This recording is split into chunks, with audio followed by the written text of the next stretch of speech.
A very good evening to all of you. Welcome to Ada 24/7, the special हम लोग जो law entrance में जो क्लैट का 2020 का पेपर है इसका हम लोग एनालिसिस कर रहे थे। 2020 पेपर का मैं एक एक पैराग्राफ आप लोग को एनालिसिस करा रही थी और जो आज का सेशन है पैराग्राफ 6 को हम लोग एनालिसिस करेंगे कि ये जो पैराग्राफ है किस टॉपिक पे बेस है।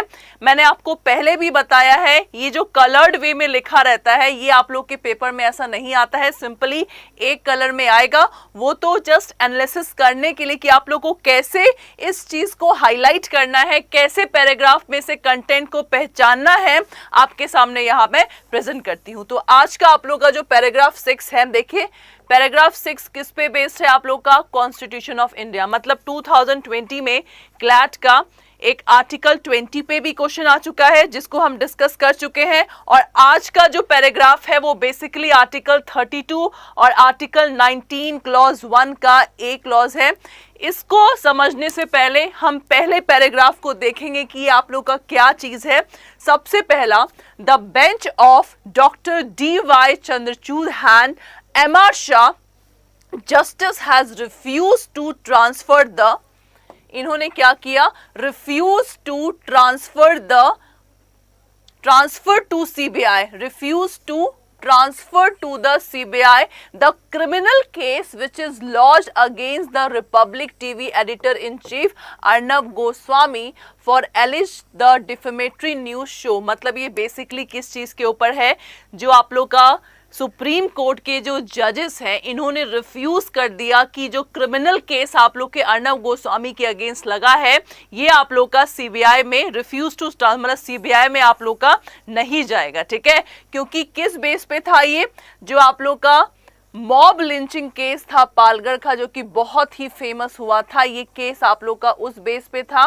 तो अर्नब गोस्वामी ने कुछ ऐसा एक्ट दिखाया होगा डिफेमेटरी जिसके के ऊपर कोर्ट का आप लोग का डिसीजन था और सुप्रीम कोर्ट ने और क्या किया, it also quash the all FIR against the Arnab Goswami except one which was filed in Nagpur and which has been transferred to the Mumbai via order। इतना मतलब एक सिर्फ FIR को रखा, बाकी सारे FIR को क्या किया, रिफ्यूज कर दिया, हटा दिया, ठीक है। That was the decision of the supreme court. अब देखिए इसमें क्या है, सिंपली अब ये जो पैराग्राफ है सिर्फ इतना पैराग्राफ है जो कि आप लोग के टेस्ट पॉइंट ऑफ व्यू से इसमें से क्वेश्चंस पूछे गए हैं। एक बात बताइए, अर्नब गोस्वामी जो कि आप लोग का मीडिया का मेंबर है, भाई मीडिया उन लोग का काम क्या है, भाई टीवी में ब्रॉडकास्ट करना, न्यूज करना। अब आप सबको मालूम है कि हमारे कॉन्स्टिट्यूशन जो कि फादर ऑफ लॉ कहा जाता है इसके अंतर्गत हमें बोलने का आज़ादी है। बोलने का आज़ादी किस में है, हम लोग के फंडामेंटल राइट में है। तो आप लोग के कॉन्स्टिट्यूशन में जो पार्ट 3 है which is very important, part 3 आप लोग का फंडामेंटल राइट है। आर्टिकल 12 से लेकर 35 आप लोग के फंडामेंटल राइट है जिसे हिंदी में हम लोग मौलिक अधिकार भी बोलते हैं। इसको कोई छीन नहीं सकता। जब एक बेबी पैदा होता है तो बेबी पैदा होते ही ये जो आपका राइट है, फंडामेंटल राइट, वो अटैच हो जाता है, दैट इज कॉल्ड फंडामेंटल। इसको आप लोग त्याग भी नहीं सकते हैं। लेकिन फंडामेंटल राइट एब्सोल्यूट राइट नहीं है, कुछ लिमिटेशंस हैं आप लोग के फंडामेंटल राइट में अटैच है।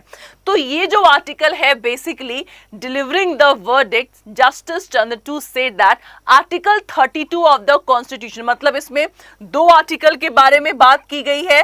तो सबसे पहला जो आप लोग का आर्टिकल इसमें मेंशन है आर्टिकल 32 आप लोग का मेंशन है, आर्टिकल 32 और आर्टिकल 19(1) का एक क्लॉज जो कि बोलता है freedom of speech and expression. मतलब हमें एक्सप्रेशन या स्पीच का फंडामेंटल राइट है। और फंडामेंटल राइट क्यों सब राइट से अलग होता है, क्योंकि अगर फंडामेंटल राइट का वॉयलेशन हुआ we can directly approach to the supreme court. So that's why the fundamental right is different from the other legal right. आगे क्या बताया है, आर्टिकल 32 क्या होता है, heart and soul of the constitution. मतलब ये मैंने पैराग्राफ पढ़ा भी नहीं है लेकिन मुझे आर्टिकल 32 और 19 मालूम है क्योंकि ये मैं ऑलरेडी कंटेंट्स में पढ़ चुकी हूं जो कि मेरे सिलेबस का पार्ट था। तो इसीलिए पैराग्राफ से डरिए मत, पैराग्राफ में वही चीज होगा जो आप लोगों ने कंटेंट में पढ़ा होगा, लेकिन स्टिल हमें पैराग्राफ को 1 से 2 बार जरूर पढ़ना है। तो article 32 say that it is the constitute the recognition of the constitutional duty entrusted to this court to protect the fundamental right of the citizen। बिल्कुल, आप लोग का आर्टिकल 32 क्या है? आर्टिकल 32 से आप लोग का constitutional remedies which is provided in article 32, मतलब रेमेडीज प्रोवाइड है आप लोग के आर्टिकल 32 में। And the exercise of journalist freedom lies at the core of speech and expression protected by article 19(1) clause A. मतलब आप लोग के आर्टिकल 19 में ए से लेकर जी तक क्लॉज है, जिसमें हम लोग का ये राइट टू फ्रीडम के अंतर्गत, जैसे हम लोग के 6 फंडामेंटल राइट होते हैं, जिसमें से एक जो फंडामेंटल राइट है that is right to freedom, जो कि आर्टिकल 19 से 22 तक है। तो उसमें आप लोग का जो पहला क्लॉज है वो freedom of speech and expression का बोलता है। तो जितना भी हम लोग का मीडिया होता है वो सब इसके अंतर्गत आता है कि भाई सब अपना अपना जो भी टीवी चैनल ब्रॉडकास्ट करते हैं सबको बोलने का अधिकार है, बट हाँ किस बेस पे बोल रहे हैं वो आप लोग का ठोस होना चाहिए कि भाई इस बेस पे हम लोग ये न्यूज आप लोग के सामने ब्रॉडकास्ट कर रहे हैं। तो ये जो आर्टिकल 19 है ये किसको प्रोटेक्ट करता है? ये जर्नलिस्ट का जो freedom of expression and speech है इसको प्रोटेक्ट करता है। आगे क्या लिखा है? The petitioner is the media journalist, the airing of the views on television show that which he hosts in the exercise of his fundamental right। मतलब simply जितने भी आप लोग के एंकर्स होते हैं टीवी में जो अपना स्पीच और एक्सप्रेशन देते हैं, मतलब जो न्यूज़ ब्रॉडकास्ट करते हैं, वो इस राइट के अंडर प्रोटेक्ट होता है under article 19 clause 1 clause A. Okay, India's freedom will rest safe and as long as the journalist can speak the truth to the power without being chilled by that threat। मतलब किसी को भी डरने की बात नहीं है भाई। जो आप लोग का भाई देखो, हम अगर हम लोग freedom of speech and expression मिला है हम लोग का फंडामेंटल राइट, तो आप लोग कुछ भी बोल सकते हैं, बट फंडामेंटल राइट एब्सोल्यूट नहीं है, इसमें कुछ रेस्ट्रिक्शंस हैं। आपको with in restrictions he fundamental right को यूज करने का अधिकार है। तो मीडिया को अगर freedom of speech and expression के अंतर्गत रखा गया है तो इसका ये मतलब नहीं है कि वो लोग कुछ भी बकवास करते जाएंगे, ठीक है। तो यही चीज हुआ, अर्णव गोस्वामी ने कुछ बोला होगा और लोगों ने क्या किया, डिफेमेशन का केस फाइल कर दिया। तो जब डिफेमेशन का केस गया कोर्ट के पास तो कोर्ट ने देखिए सीधा रिफ्यूज कर दिया कि मामला आप लोग का सीबीआई में नहीं जाएगा। उसके बाद देखिए, free citizen cannot exist when the news media is changed to adhere the one position। You will know Harari has put this one in the recent book 21 lesson for the 21st century। मतलब इस book का नाम है जिसमें कि आप लोग का इसी आर्टिकल के बेस आप लोग का दिया है, ठीक है। तो मतलब इस आर्टिकल को अगर मैंने देखा तो simply freedom of speech and expression के बारे में है, मीडिया को कैसे इसके अंदर रखा जाता है, मीडिया को क्या लिमिटेशन है और कहां आपको रेमेडी प्रोवाइड होगा, दैट इज आर्टिकल 32। तो बस इन 4 ही बातों का इसमें आप लोग के पैराग्राफ में मेंशन है। अब हम लोग क्वेश्चंस को करेंगे, देखिए, और देखिए केस का नाम भी गिवन है Arnab Ranjan Goswami versus union of India, ठीक है, ये केस का आपका नाम है। अब सबसे पहला क्वेश्चन देखिए, सबसे पहला क्वेश्चन आप लोग का है, the above passage mention about the journalist request to transfer the case to CBI for investigation, what could be the appropriate reason for such request. मतलब क्या रीजन हुआ होगा कि वो जो जर्नलिस्ट के ऊपर केस है उसको सीबीआई के पास भेजने को बोला जा रहा है, what will be the exact reason, बताइए। महाराष्ट्र में भाई बट ऑब्वियस केस फाइल हुआ होगा। मान लीजिए महाराष्ट्र का गवर्नमेंट आप लोग का केस देखता है तो महाराष्ट्र गवर्नमेंट तो भाई महाराष्ट्र के पीपल को बचाएगा ना। तो इसका एग्जैक्ट रीजन बताइए, क्यों रिक्वेस्ट किया गया कि सीबीआई को ये केस आप लोग का ट्रांसफर होगा, what is the exact reason. The CBI is the central investigation agency, conduct more scientific investigation. Okay, the state government is an interested party, the investigation conducted by state police may be biased, ये भी हुआ भी। अगर आप लोग news भी देखते होंगे तो न्यूज देख के भी आप इस आर्टिकल को इजीली क्वेश्चन सॉल्व कर सकते हैं। थर्ड क्या है, the FIR relate to an offence of defamation of the president of national party, ये बिल्कुल नहीं, नन ऑफ द अबव। तो in my opinion this will be the exact reason, B इसका आप लोग का एग्जैक्ट आंसर होगा, क्योंकि सिंपली पूछा गया है क्यों journalist request to transfer the case. CBI क्या है, जो कि आप लोग का सेंट्रल लेवल पे आता है, जिसमें किसी का पार्टी का इसमें एक तरह से बोल सकते हैं कि बायसनेस नहीं हो सकता, ये सेंट्रल अथॉरिटी है हम लोग का। तो इसीलिए क्या हुआ होगा, इसमें जो स्टेट गवर्नमेंट को जो कि इंटरेस्टेड पार्टी था बट ऑब्वियस बायसनेस हो जाता, सो इसीलिए that should be the appropriate reason. Okay, now the second one, the above passage quotes the observation of the court in relation to the freedom of speech and expression. Questions you cannot are better than questions you cannot questions. Okay, now based on such observation, choose the most appropriate option which describe the scope of such question. The term questions mentioned are not subject to limitation imposed upon the freedom of speech and expression. Those questions are limited to the information warranted by person. The court is referring to the right to information through the above quote, and the questions are also subject to the limitation imposed on the freedom of speech and expression. मैंने आपको पहले भी बोला, freedom of speech and expression या कोई भी आप लोग का fundamental right, that is not a absolute right. Some restrictions are imposed. Simply, question you cannot answer are better than question you cannot questions. Scope of such, मतलब जिस question का आप आंसर नहीं दे सकते, इट्स बेटर कि आप वो question पूछे ही ना।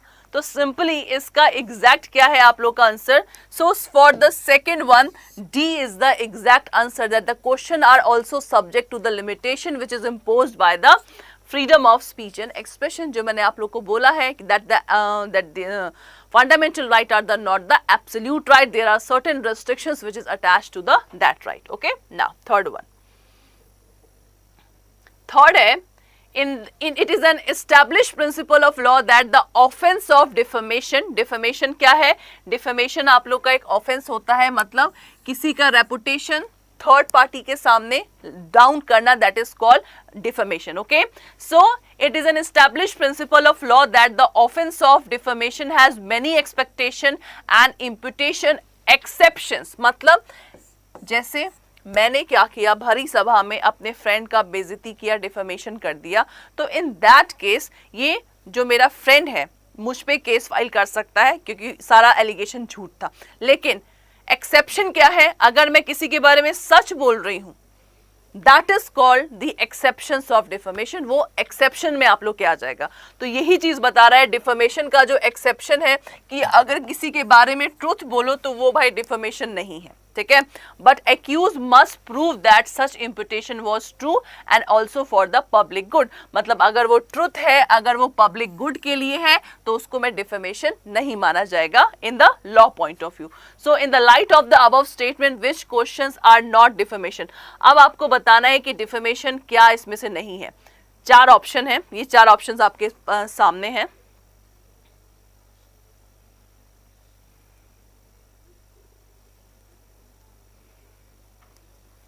An article published in a newspaper about the unaccounted property of a public servant in the form of questionnaire.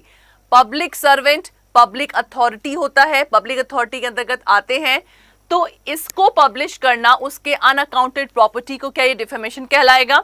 Second है a question of a female actress about her sexual relationship with a married man. तीसरा a question to a public servant about extra marital relationship with a colleague.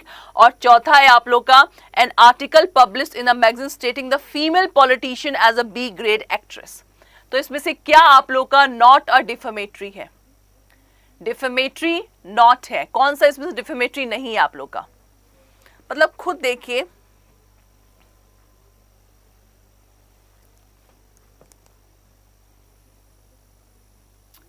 Defamation, इसमें से defamation का मतलब मालूम चल गया, किसी का रेपुटेशन थर्ड पार्टी के सामने करना, that is called defamation. Okay, तो जो पहला आप लोग का है an article publish, that is may be, इसको हम साइड में रखेंगे.